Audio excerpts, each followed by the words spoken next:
Hello, darlings, and welcome to another episode of Mondo Funny Books.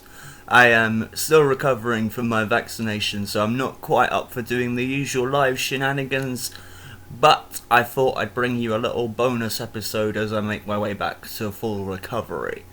So, before anything else, we will start, as is tradition, with a new version of the Mondo Funny Books theme song. I call this version the Out to Lunch version.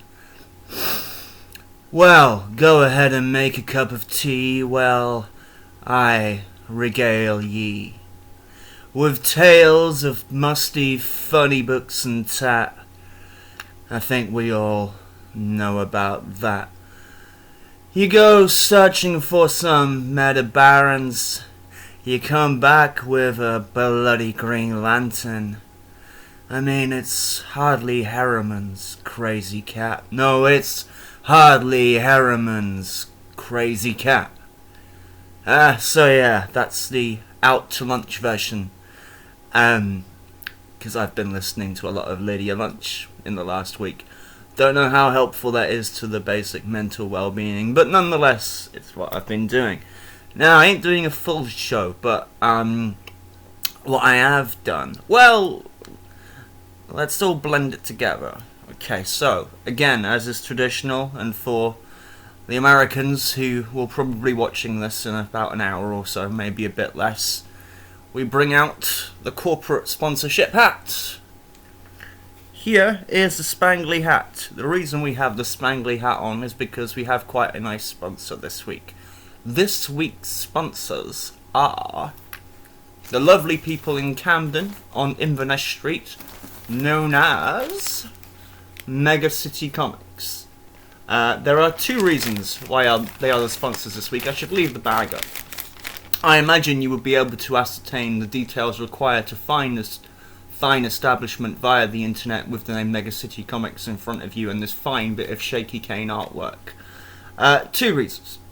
The first reason is, as may have mentioned, don't know if it's got out, but last week's show was meant to be based on a particular book that had just hit the market.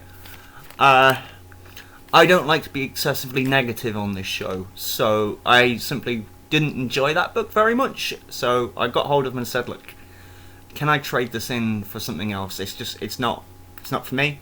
I don't want to have it pop at it. I don't want to be the first person out there saying this thing exists and it's not my taste. And they were like, yeah, cool, just bring it in and bring the receipt. They don't make a habit of it, but I've been a long-term customer for a while, so it was really nice of them. So big thanks to Martin and Andy. Thank you for sorting that out. I really appreciate it. I went to Mega City to pick up some research items for this very show, and while I was there, good people there managed to talk me into picking up the hot book of this week. If you are a comic fan of any standing whatsoever, you will know the name Barry Windsor Smith, artist and writer of such classics as Storyteller, Conan. What else have we got in that? Rune is in there. Machine Man 2020 is in there. The dude's Storyteller, which I have all set up behind me, like one of those comics that retailers hate because they're the wrong format, but it's a beautiful bit of comic history and didn't last long enough. And at least a couple of the books were finished by Fantagraphics in hardcover form. Adastra in Africa, which brings us thematically to where we are now, because as I believe is common knowledge, Adastra in Africa is an Uncanny X-Men story featuring Storm that Barry decided to finish via Fantagraphics, which was published by them. I don't know if it's still in print. I would assume so, because it would be capitalising on the current hot hype of the book of the moment, which is Baz's Monsters. Monsters shipped either last week or this week. I flicked through it on my journey home. It's a thing of beauty. It's absolutely gorgeous. I don't need to tell you how good Barry Windsor Smith's artwork is, because he's one of the best. Like, he's just one of the best. And the other reason is I haven't read it yet is, well, we've all been waiting for this story since 1984, at least. What is commonly known is that, much like Adastra in Africa, Monsters is an expanded version of a story for Marvel that Barry proposed. What isn't so commonly known is that it's not just any old Hulk story. It's not like what happens with the gamma rays, or why is the leader so weird and how does he keep his mustache via gamma radiation? Can you shave gamma mustaches? I don't know. This isn't just a Hulk story. This is the Hulk story. This is the motivation. This is why Bruce goes bugnut gamma crazy. Because Barry established, before anyone, and I'm not going to mention any names, but before anybody else got to that concept, Barry established that the Hulk's rage is a direct reaction to the anger he feels towards his dad for things that happened, which I will not spoiler because I've read the original synopsis for this, and what Tom Banner, Bruce's dad, does warrants that rage. However, rather than take my word for it, I did a bit of research, and that research led me to Comic Book Artist number 1. For those who don't know, this is a very good magazine, put together, I think is the right word, by John B. Cook, who is one of the long-standing, really good comic journalists, curators, the last 30-40 years. This magazine started out as a Tomorrow's Press thing. After 26 issues, wouldn't swear, I think that's right, 26 issues and a couple of other specials, it jumped to Top Shelf, who are probably most famous for publishing The League of Extraordinary Gentlemen now, along with lots of other things, but that's the main feather in their cap. So, jumped to Top Shelf, and one of the features in the first issue is, well, let me tell you. Hang on. I will have to do a bit of a rummage, so I apologise. I should have sorted this out a little bit beforehand, but not very well. To be honest, didn't even know I was doing this video until this afternoon, because I had a vague inkling that I knew about the story. Here we go. So, rather than demolish what happened with my misguided attempts at English that he struggled through fire or fever, because I'm freezing cold, which is why I'm wearing the leopard skin jacket, but I'm sweating like a very sweaty thing, so rather than get it wrong through a delirium, I shall simply read. So again, this is from Comic Book Artist issue 1, published by Top Shelf in blah blah blah blah blah. Searching. Oh, come on, John. 2003. Now, I did a bit of research. This isn't in print anymore. Copies on eBay go for about $5. There is also a digital edition, which is about $6.50, which you can order direct. I shall drop the link to the Tomorrow's page, because it jumped back to Tomorrow's. This ran for about 7 or 8 issues, and then stopped. I don't know why it stopped. That you'd have to ask John about. But then John set up a new magazine called Comic Book Creator, which is much the same, really. I did have an issue to hand. Oh yeah, I do. Comic Book Creator, back at Tomorrow's. This is a Goon issue. It's just really good. Like, John does really cool stuff all the time. So yeah, if you're not following him, you should, because he's like him and George Corey, ping, top of the game. So this article from 2003. Should have put a bookmark in here. And I quote, page 18, Comic Book Artist, issue 1, 2003. The conversation started casually enough.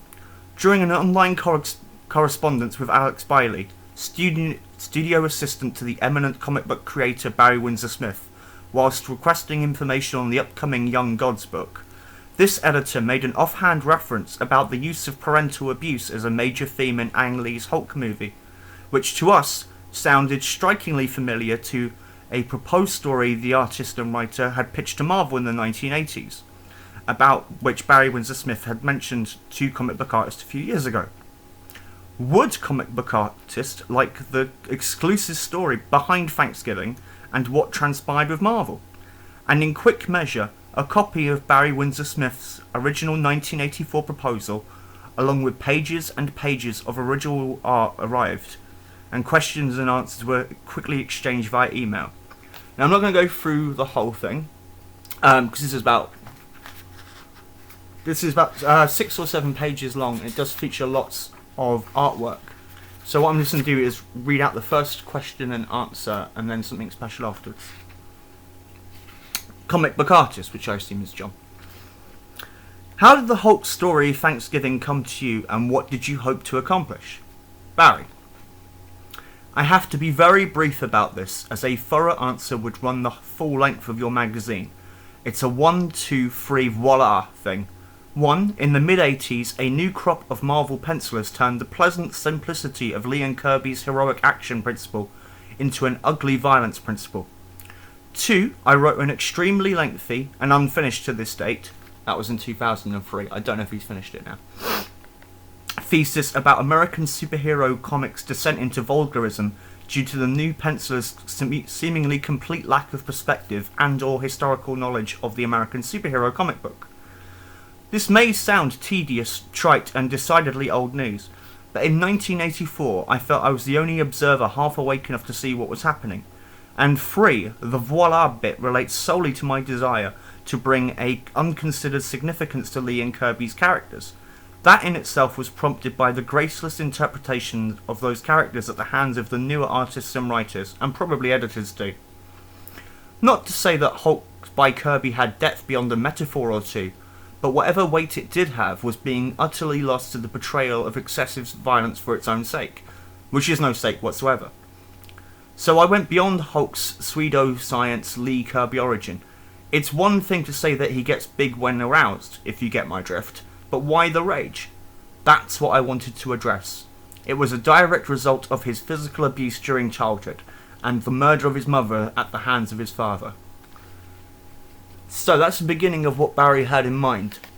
Having flicked through Monsters a couple of hours ago, none of this material in Comic Book Artist is in the book.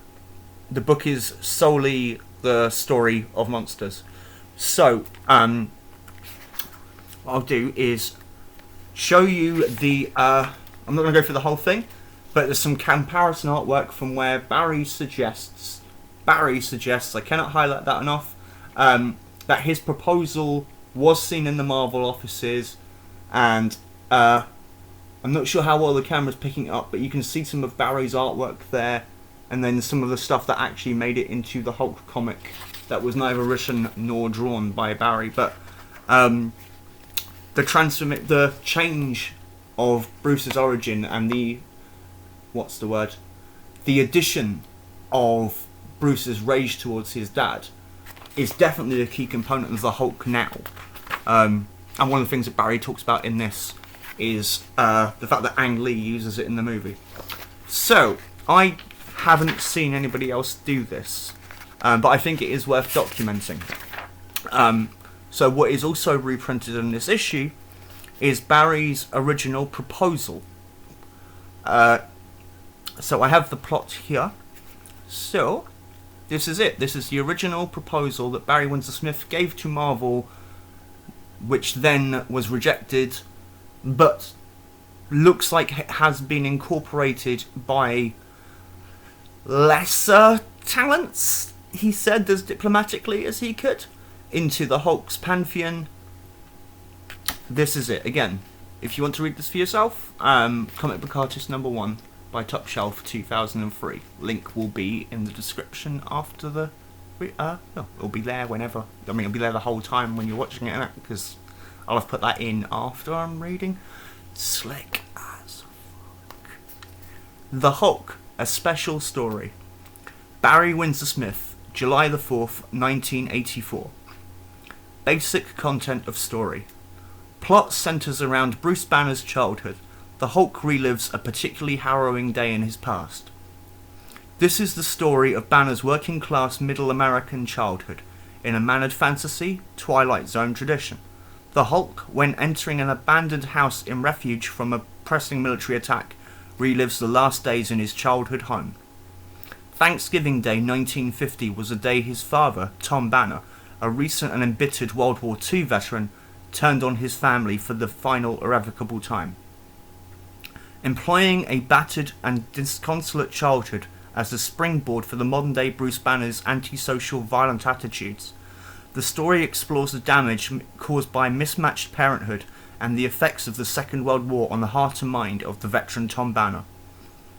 Bruce Banner, an 11-year-old in 1950, is represented as a full-grown 7-foot Hulk throughout this fantasy.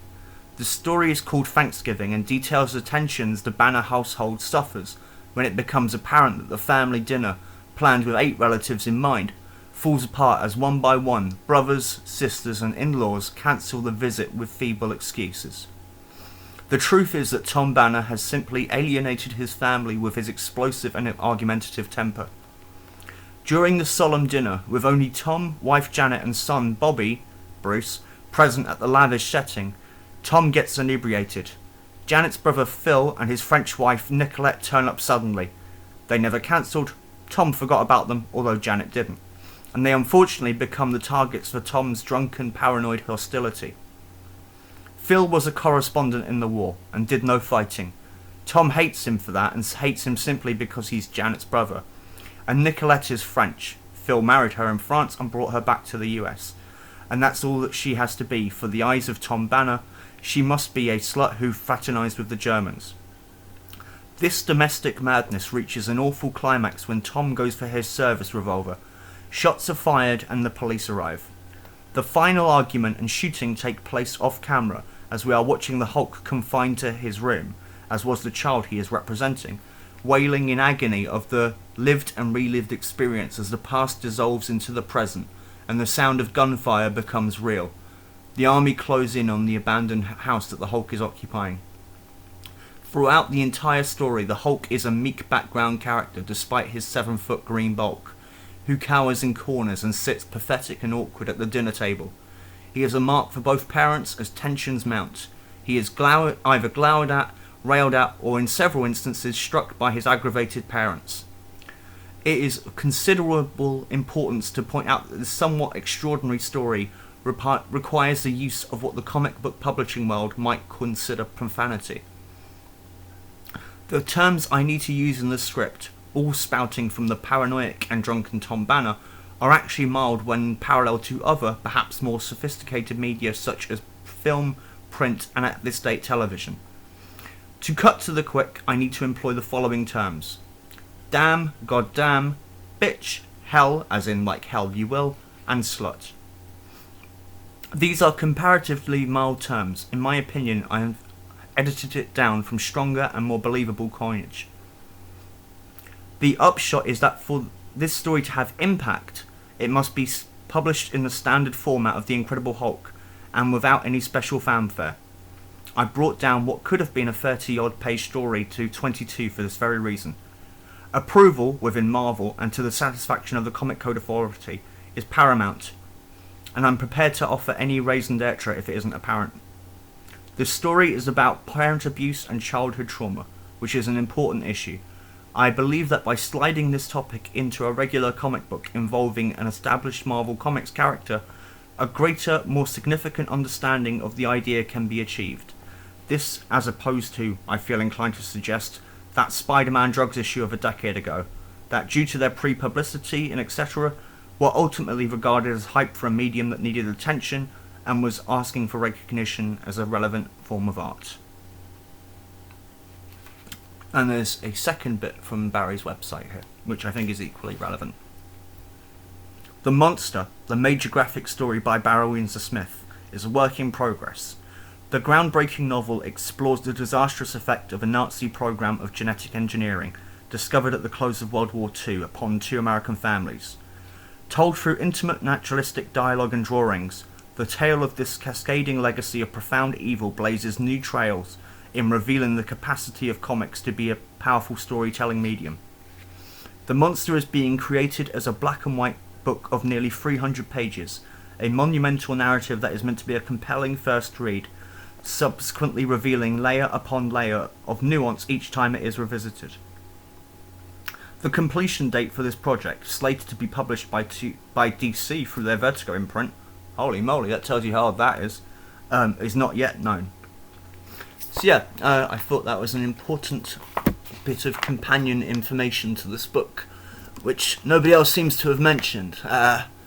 So yeah, that is the backstory of the new book Monsters by Barry Windsor Smith, available in several comic shops at the moment. Again, big thank you to Andy and Martin for sorting this out. Go visit them just at megacitycomics.com. And yes, just a quick refresher, if you want to find the issue that has this information, it is this one with the Alex Ross Neil Adams cover. There is another issue one of Comic Book Artist. It is not that one, it is this one. This is the second volume published by Top Shelf. And if you are inclined to look up Monsters, I imagine any comic shop of any worth would have it in their window at the moment, because it's already in the running for Book of the Year. You know, it's up there with like The Constitution by R. Sikarak, may have mispronounced that, or the upcoming Queen of the Ring by Jamie Hernandez. But yes, this is Monsters. From what I've read already, it's going to be one of the big ones. So yes, thank you for watching. Regular service will hopefully be resumed next week, more as my vaccination continues to ravage and then recuperate myself. Thank you for watching. This has been Mondo Funny Books. I am Filthy Nevs, and I bid you good night.